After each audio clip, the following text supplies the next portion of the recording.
गुजरात के लोकप्रिय मुख्यमंत्री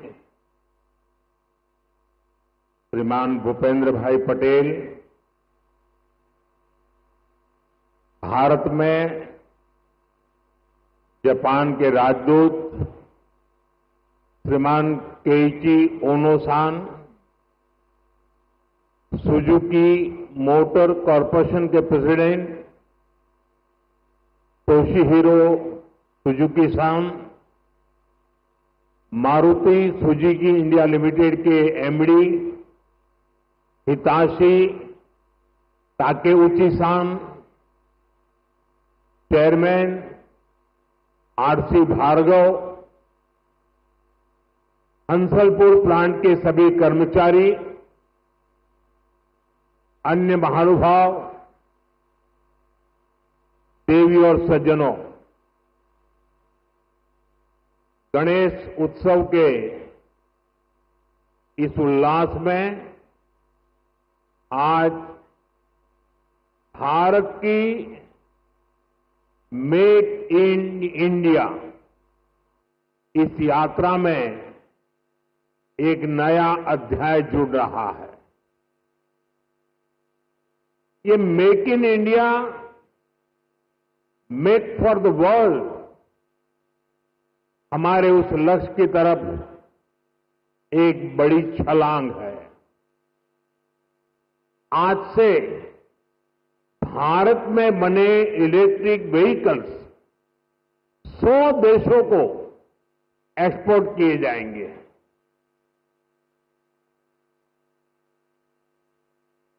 साथ ही आज हाइब्रिड बैटरी इलेक्ट्रोड मैन्युफैक्चरिंग भी स्टार्ट हो रही है। आज का ये दिन भारत और जापान की फ्रेंडशिप को भी नया आयाम दे रहा है। मैं सभी देशवासियों को, जापान को, सुजुकी कंपनी को बहुत बहुत बधाई देता हूं।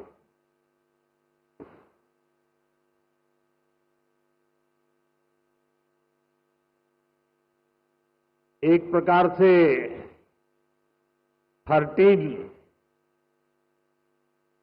13 एज का आरंभ होता है और टीन एज पंख फैलाने का कालखंड होता है, सपनों की उड़ान भरने का कालखंड होता है। और टीन एज में ढेर सारे ख्वाब उभरते हैं। एक प्रकार से पैर जमीन पे नहीं होते हैं टीन एज में। मुझे खुशी है कि आज मारुति टीन एज में एंटर कर रहा है।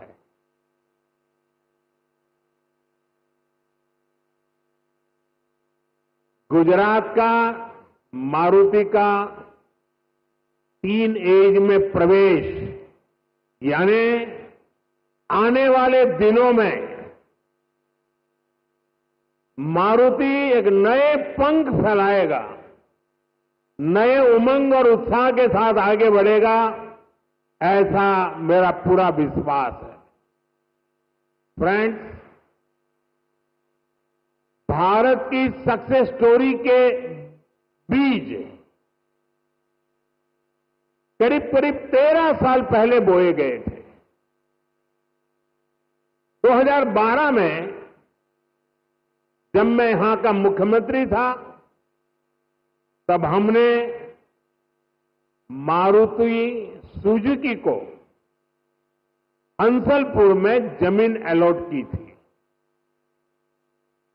विजन उस समय भी आत्मनिर्भर भारत का था, मेक इन इंडिया का था।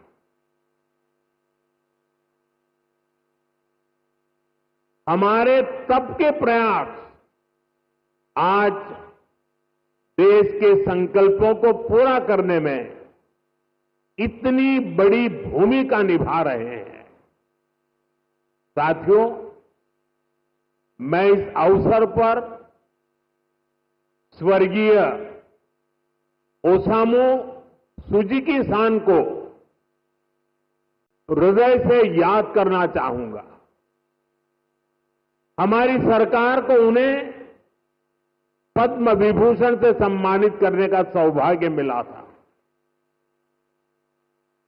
मुझे खुशी है उन्होंने मारुति सुजुकी इंडिया का जो विजन देखा था, वो आज हम इसके इतने बड़े विस्तार के गवाह बन रहे हैं। साथियों, भारत के पास डेमोक्रेसी की शक्ति है और भारत के पास डेमोग्राफी का एडवांटेज है। हमारे पास स्किल्ड वर्कफोर्स का बहुत बड़ा पूल है, इसलिए कि हमारे हर पार्टनर के लिए विन विन सिचुएशन बनाता है। आज आप देखिए, सुजुकी जापान भारत में मैन्युफैक्चरिंग कर रही है और जो गाड़ियां बन रही है वो वापस जापान को एक्सपोर्ट की जा रही है। ये जापान और भारत के रिश्तों की मजबूती तो है ही, भारत को लेकर ग्लोबल कंपनियों के भरोसे को भी ये आपके सामने प्रस्तुत करता है। एक तरह से मारुति सुजुकी जैसी कंपनियां मेक इन इंडिया की ब्रांड एम्बेसडर बन चुकी है। लगातार 4 साल से मारुति भारत की सबसे बड़ी कार एक्सपोर्टर है। अब आज से ईवी एक्सपोर्ट को भी उसी स्केल पर ले जाने की शुरुआत हो रही है। अब दुनिया के दर्जनों देशों में जो ईवी चलेगी उसमें लिखा होगा मेड इन इंडिया।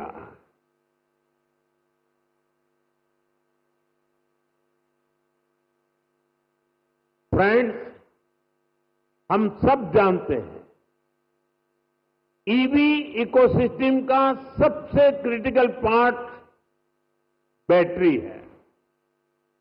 कुछ साल पहले तक भारत में बैटरी पूरी तरह इंपोर्ट होती थी। ईवी मैन्युफैक्चरिंग को मजबूती देने के लिए ये जरूरी था भारत बैटरीज का भी निर्माण करे। इसी विजन को लेकर 2017 में हमने यहां टीडीएसजी बैटरी प्लांट की नींव रखी थी। टीडीएसजी की ही नई पहल पर इस फैक्ट्री में 3 जापानी कंपनियां मिलकर भारत में पहली बार सेल मैन्युफैक्चर करेगी। भारत में बैटरी सेल के इलेक्ट्रोड भी लोकल लेवल पर तैयार होंगे। ये लोकलाइजेशन भारत की आत्मनिर्भरता को नई शक्ति देगा। इससे हाइब्रिड इलेक्ट्रिक व्हीकल्स के कारोबार में और तेज गति आएगी। मैं आपको इस ऐतिहासिक शुरुआत के लिए अपनी अनेक अनेक शुभकामनाएं देता हूं। साथियों, कुछ साल पहले उस समय तक ईवी को केवल एक नए ऑल्टरनेट के तौर पर देखा जाता था, लेकिन मेरा मानना रहा है ईवी कई समस्याओं का ठोस समाधान है। इसलिए पिछले साल मैंने अपनी सिंगापुर विजिट के दौरान कहा था, हम अपनी पुरानी गाड़ियों को, पुरानी एम्बुलेंसेस को हाइब्रिड ईवी में बदल सकते हैं। मारुति सुजुकी ने इस चुनौती को स्वीकार किया और केवल 6 महीने में एक वर्किंग प्रोटोटाइप तैयार कर दिया। अभी मैंने वो हाइब्रिड एम्बुलेंस का प्रोटोटाइप देखा भी है। ये hybrid ambulance PM E drive scheme में पूरी तरह फिट बैठती है। लगभग 11,000 करोड़ रुपए की इस योजना में ई एम्बुलेंस के लिए भी बजट निर्धारित किया गया है। हाइब्रिड ईवी से पॉल्यूशन भी घटेगा और पुराने व्हीकल्स को ट्रांसफॉर्म करने का विकल्प भी मिलेगा। साथियों, क्लीन एनर्जी और क्लीन मोबिलिटी ये हमारा फ्यूचर है। ऐसे ही प्रयासों से भारत तेजी के साथ क्लीन एनर्जी और क्लीन मोबिलिटी का एक रिलायबल सेंटर बनेगा।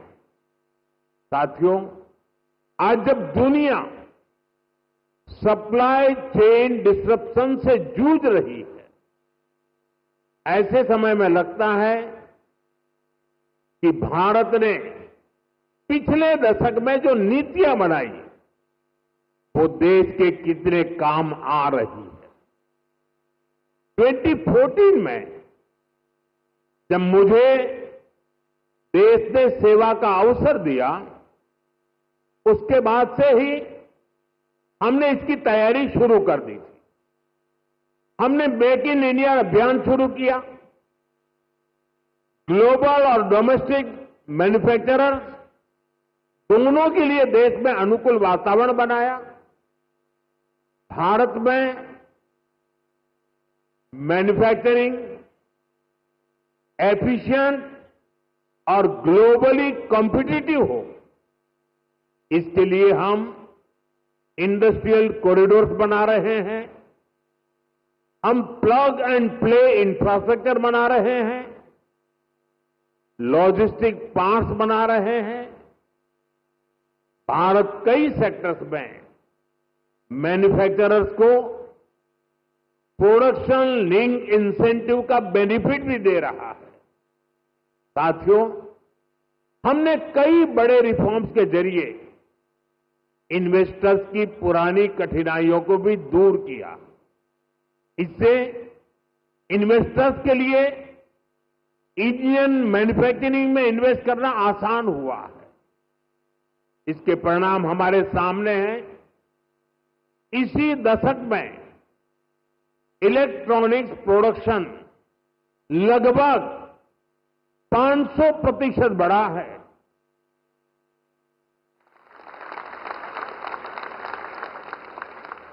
मोबाइल फोन प्रोडक्शन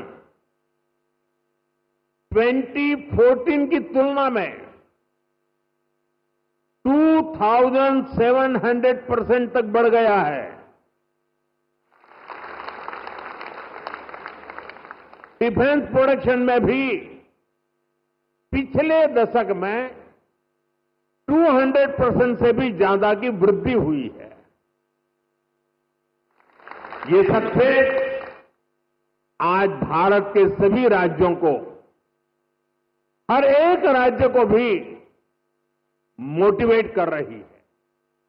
उनके बीच रिफॉर्म्स को लेकर, इन्वेस्टमेंट को लेकर एक हेल्दी कंपटीशन शुरू हुआ है, जिसका लाभ पूरे देश को मिल रहा है। और मैं हर मीटिंग में, व्यक्तिगत बातचीत में और सार्वजनिक रूप से सभी राज्यों को कहता रहा हूं कि हमें प्रोएक्टिव होना होगा, हमें प्रो डेवलपमेंट पॉलिसीज बनानी होगी, हमें सिंगल विंडो क्लियरेंस पर बल देना होगा, कानूनों में रिफॉर्म्स को बल देना होगा और ये कंपटीशन का जमाना है। जो राज्य जितनी तेजी से अपनी पॉलिसीज को नीट एंड क्लीन रखता है, इफ्स एंड बट्स के बिना रखता है, तो इन्वेस्टर का विश्वास बढ़ता है। इन्वेस्टर आने के लिए हिम्मत के साथ आता है। आज पूरी दुनिया भारत की तरफ देख रही है। ऐसे में कोई राज्य पीछे नहीं रहना चाहिए। हर राज्य ने अवसर लेना चाहिए। ऐसे कॉम्पिटिशन हो गए हिंदुस्तान में आने वाले इन्वेस्टर को सोचने में तकलीफ हो कि मैं इस राज्य में जाऊं कि उस राज्य में जाऊं। इतना क्लियर कट होना चाहिए कंपटीशन। इससे देश को लाभ होने वाला है। और इसलिए मैं सभी राज्यों को निमंत्रण देता हूं कि आइए, रिफॉर्म की स्पर्धा करें, गुड गवर्नेंस की स्पर्धा करें, प्रो डेवलपमेंट पॉलिसी की स्पर्धा करें और हम 2047 विकसित भारत बनाने के लक्ष्य को तेज गति से पार करने में अपनी भागीदारी सुनिश्चित करें। फ्रेंड्स, भारत यहीं पर रुकने वाला नहीं है। जिन सेक्टर्स में हमने बेहतर परफॉर्म किया है, हमें उनमें और बेहतर करना है। इसके लिए हम मिशन मैन्युफैक्चरिंग पर जोर दे रहे हैं।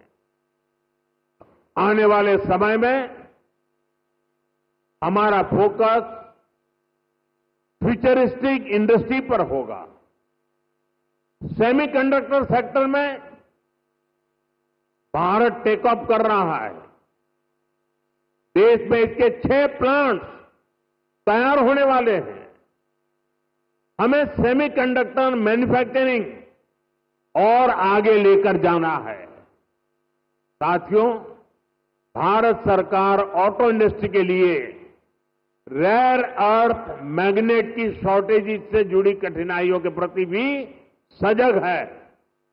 इस दिशा में देश के सामर्थ्य को बढ़ाने के लिए हमने नेशनल क्रिटिकल मिनरल मिशन भी लॉन्च किया है।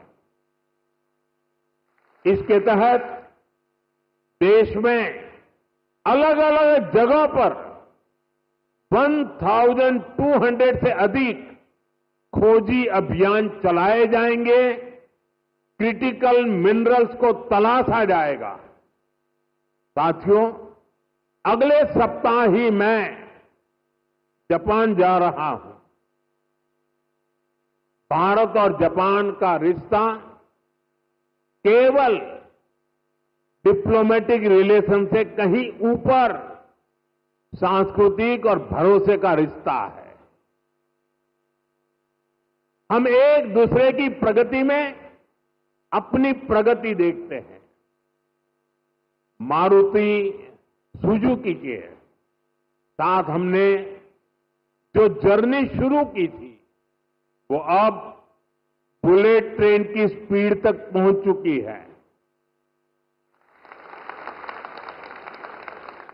भारत जापान पार्टनरशिप की औद्योगिक संभावनाओं को साकार करने की बड़ी पहल यहीं गुजरात से हुई थी।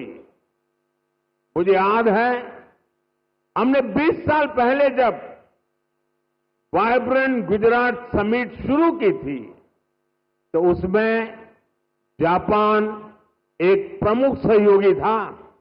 आप विचार कीजिए, एक डेवलपिंग कंट्रीज का एक छोटा सा स्टेट, उसका इन्वेस्टमेंट समिट और जापान जैसा डेवलप कंट्री उसका पार्टनर हो, ये दिखाता है कि भारत और जापान की नींव कितनी मजबूत है। और मैं आज जब ये वाइब्रेंट गुजरात की यात्रा की याद कर रहा हूं, तब मेरे मित्र यहां बैठे हैं, वो पहले भारत में एम्बेसडर हुआ करते थे 2003 में। आज वो भी यहां मौजूद है। अब वो रिटायर्ड हो गए हैं, लेकिन उनका भारत प्रेम, गुजरात प्रेम वैसा का वैसा है। मैं उनका भी स्वागत करता हूं।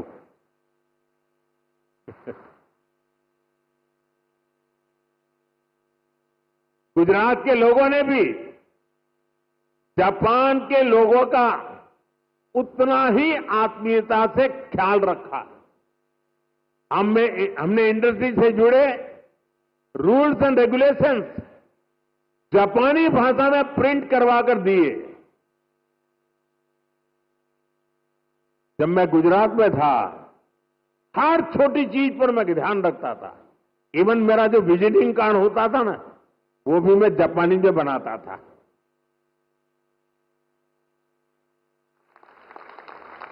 जो वीडियोज बनाते थे हम प्रमोशनल, वो वीडियो को भी जापानी भाषा में डबिंग करवाता था। यानी मुझे मालूम था कि मुझे इस रास्ते पर बड़ी मजबूती से आगे बढ़ना है।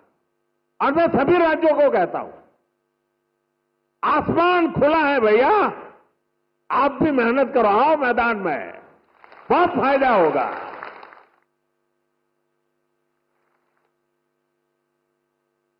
मुझे याद है शुरू में जब जापान के हमारे साथी आते थे, तो मैं नया नया उनकी निकटता मेरी बढ़ती चली जा रही थी, तो उनकी हर चीज को मैं समझ पाता था।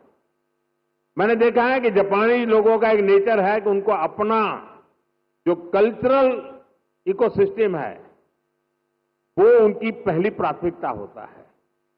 उसमें जापानी फूड चाहिए। ये जैसे गुजरात के लोग हैं ना, उनका भी ऐसा ही है। वे गुजरात में कहीं सैटरडे संडे को कहीं न कहीं रेस्टोरेंट में खाने की आदी है, तो वहां जाएंगे तो मैक्सिकन फूड मांगेंगे, इटालियन फूड मांगेंगे। लेकिन गुजरात के बाहर कहीं जाएंगे तो गुजराती फूड खोजते रहते हैं।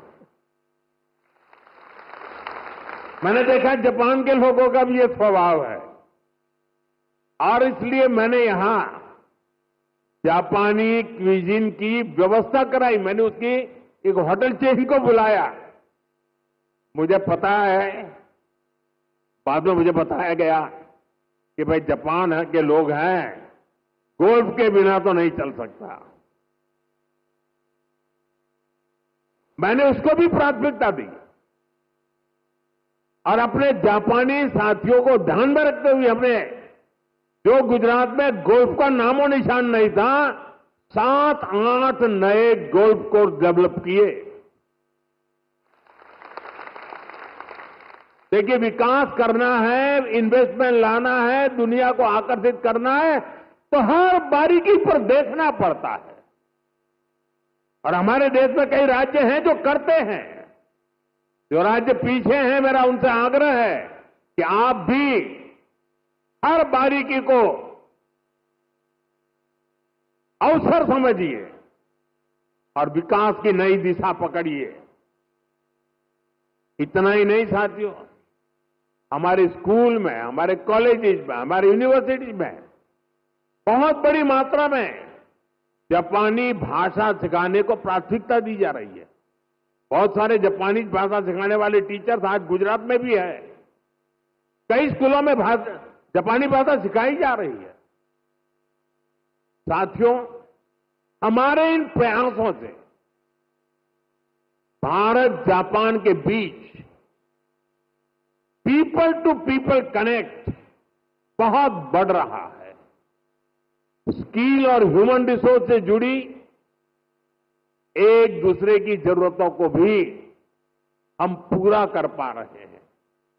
मैं चाहूंगा मारुति सुजुकी जैसी कंपनियां भी इस तरह के प्रयासों का हिस्सा बने और यूथ एक्सचेंज जैसे प्रयासों को बढ़ाएं।